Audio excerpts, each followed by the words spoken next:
Welcome to the Libertarian Counterpoint. I'm Richard Fields. On the program today, we have Lee Welter, physician here in Sacramento, Tom Tamarkin, who is the president and the CEO of USCL and Energy Site, and Cheryl Bly-Chester, who is the owner of Rosewood Environmental Engineering. Welcome to the show.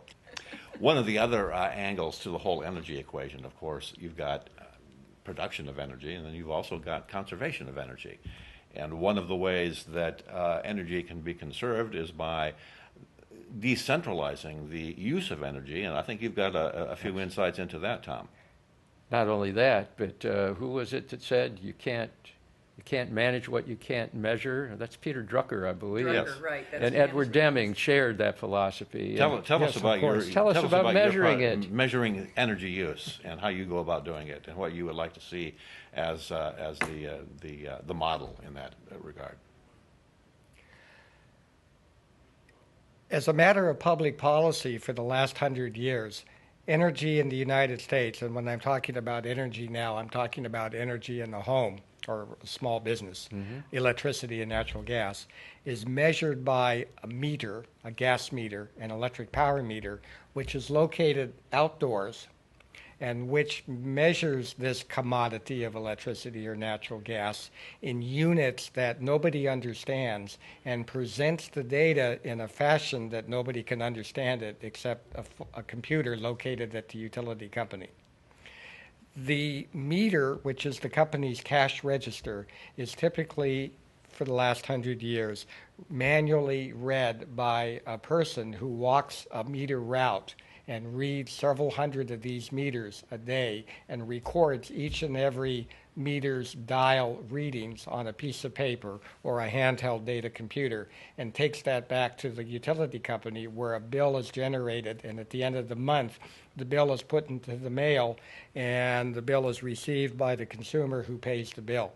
It's for that reason that every state in the United States has a public utility commission or a corporation commission in the case of Arizona, who refers to the citizens paying these bills not as customers but ratepayers.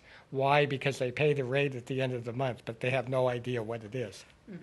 Now, what I had suggested going back to 2001 is that we need to modernize these cash registers or meters that are maintained by the utility company to where we can bring the information that's contained within the meter inside the home and present it not in engineering units like kilowatt hours per period time, but present it in dollars and cents to the customers, who can then maintain an awareness of what their bill is from the beginning of the month, literally up to the minute, and can budget the use of the electricity as a function of how much they spent last month and how much they're using at any point in time based on a rate or an amount of money that they pay for energy per kilowatt hour, which can vary due to seasonal times or even time of use, times of the day.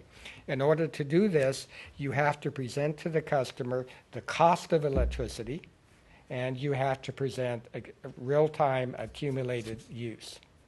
So in other words, if you can watch the gauge as the fuel pump is pumping gas into your car, you can pump faster or slower depending on how soon you need to drive the car. Exactly, and in a modern car, you actually have an economy meter in the car that's telling you what your miles per gallon is. So you can back off on the press on the accelerator, Unlike a Prius, on one of these electric cars, they tell you what when you're utilizing your electricity versus your gas component on the hybrids and stuff. It tells you, it has little leafs on it that tell you exactly what your usage is. And now, has there been any research to indicate whether cars equipped that way modify people's driving behavior in a more fuel-efficient manner? Just apocalyptically speaking, just on my own experience. Yes. Yes, thank you. Just on my own experience, I would say yes. I've rented cars that it makes you pay. It's fascinating to me. It definitely changes how much I'm gunning it at a light to go and how fast I'm braking. I'm paying attention to it the whole time. That's one side of that coin. The other side of the coin is I have seen people driving these supposedly ecologically friendly vehicles, and I get good mileage. So they just have a lead foot. They're on the brake pedal or the gas pedal, one or the other. That's interesting. That's a personality issue, I think, as much or more than anything. Right. I don't have access to that dashboard reading, though. But if I had access to a dashboard reading while I'm in my house, I could tell when my daughter's curling iron has been left on, and There I can you see go. it Those spinning, are important things. And she's Yes. at school already, and I'm like, oh boy, look at that, that sort of thing. Now, exactly. In the time frame 2001 to 2003, under President George Bush and Energy Secretary Spencer Abrams, the Department of Energy came up with a plan. It's called the 2030 Vision to rebuild the transmission, distribution, and generation system in the United States. And it's in 3 phases: the first decade, the second decade, and the third decade, hence the 2030 plan, because this goes back to 2000. Phase 1 of the plan called for the wholesale replacement of every power meter in America with a modern digital electronic communicating meter with distributed intelligence. Sounds like a product of a genius, doesn't it? I have a copy of that document with me I can show you from the Show Bush it. Go ahead. administration. Yeah, we'll hold it up for one of the cameras here. That's a delight. I knew we were in good company. Let's see the meter. Well, yes, indeed. But it's called the 2030 Vision, and as I said, this is a product of the Bush administration. Now, to make a long story short, the Obama administration in Don't mind. 2000, I'll hold this up. in 2008, if somebody 2009, wants to capture it, they can. Go ahead. okay, Sorry. the initial 2030 plan was a product of the Bush administration and the Department of Energy, and it called for the rebuilding of the entire power grid from generation to the endpoint delivery, or the meter, over 30 years.